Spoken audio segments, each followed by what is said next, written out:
Hello बच्चों, let's say this question.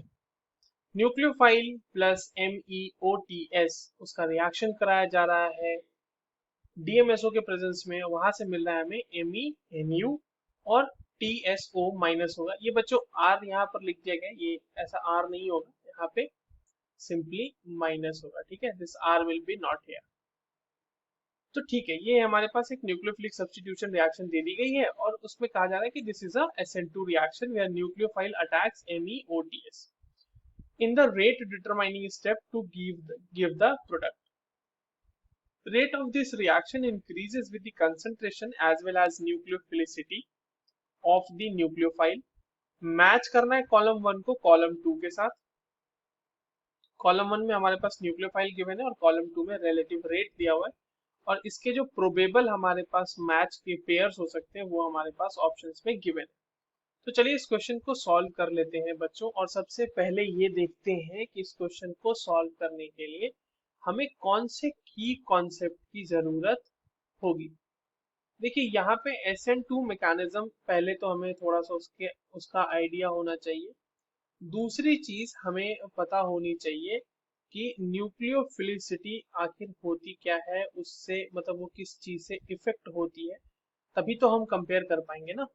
चलिए, तो हमारे पास जो रिएक्शन है बच्चों वो क्या है, बहुत ही सिंपल सा है कि MEOTS है हमारे पास। टोसाइल ग्रुप है ये, जो कि बहुत अच्छा लिविंग ग्रुप होता है, और NU यहाँ पे लग गया तो ये Me पे अटैक करेगा और ये इस तरह से निकल जाएगा। और सॉल्वेंट जो है बच्चों हमारा DMSO है। ठीक है, और MENU यहाँ पे फॉर्मेशन हो जाएगा, साथ में TSO माइनस का फॉर्मेशन हो जाएगा।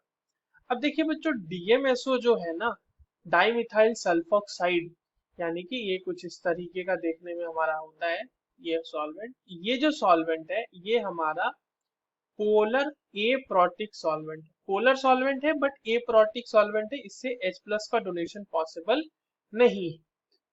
Now, in polar aprotic solvent, the solvation of anions are not very efficient. Solvation of anions are not very efficient. Anions are not very efficient. Actually में यहाँ पे जो हमारे पास anions given है, यानी कि F minus Cl minus Br minus I minus, इन सब का सॉल्वेशन उतना अच्छा नहीं होगा। तो सॉल्वेशन नहीं होने की वजह से क्या होगा बच्चों, तो अगर हम एप्रोटिक सॉल्वेंट में देखें तो हमारा जो F माइनस का साइज होगा वो सबसे छोटा होगा, उससे बड़ा होगा Cl माइनस, उससे बड़ा होगा Br माइनस, और होगा हमारे पास I माइनस। ठीक है, ये हो गया हमारे पास साइज का ऑर्डर। अगर यही पोलर प्रोटिक सॉल्वेंट रहता तो वहां पर साइज का जो ट्रेंड था वो बदल जाता। वहां पर F माइनस का साइज सबसे बड़ा होता, क्योंकि वहां पर स्मॉलर एनायन का सॉल्वेशन बहुत ही ज्यादा अच्छे तरीके से हो पाता है। नाउ, जो न्यूक्लियोफिलिसिटी की हम बात कर रहे हैं, तो nucleophilicity is actually inversely proportional to the size of nucleophile.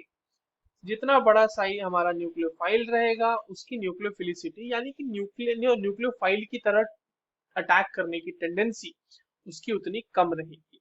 तो अगर हम ये सिंपल लॉजिक हमारे जो गिवन ऑर्डर है हमारे पास साइज का, उसमें अगर अप्लाई करें बच्चों, तो यहाँ पे F माइनस का सबसे ज्यादा होगा न्यूक्लियोफिलिसिटी, फिर ब्रोमीन से सॉरी Cl माइनस, फिर Br माइनस, और फिर I माइनस। और ये ऑर्डर हमने किस चीज का लगाया है, न्यूक्लियोफिलिसिटी, न्यूक्लियोफिलिसिटी का ऑर्डर लगाया है। ठीक है, अब देख लीजिए इसमें I माइनस को हम लोग मान लेते हैं सबसे कम होगा ना, न्यूक्लियोफिलिसिटी रेट ऑफ रिएक्शन तो कम होगा, इसीलिए तो ये रेट ऑफ रिएक्शन का भी ऑर्डर होगा।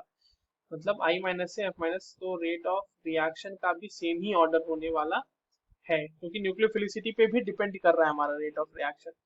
तो I माइनस का हम अगर मान लेते हैं सबसे कम, यानी अगर हम I माइनस के लिए मान लें R, जिसकी वैल्यू 1.0 है, ठीक है, तो उससे ज्यादा बड़ी किसकी होगी वैल्यू, Br माइनस की, जो कि हो जाएगा हमारा P 3.25। उससे बड़ी किसकी वैल्यू होगी, Q की, B के लिए हो जाएगा वो 6.25, और सबसे बड़ी वैल्यू हो जाएगी हमारे पास 7.75 F माइनस के लिए। तो दिस मैचिंग, दिस पेयर का जो मैचिंग हुआ है, A के साथ S, B के साथ Q, C के साथ P और D के साथ R, this is given in the option number 2.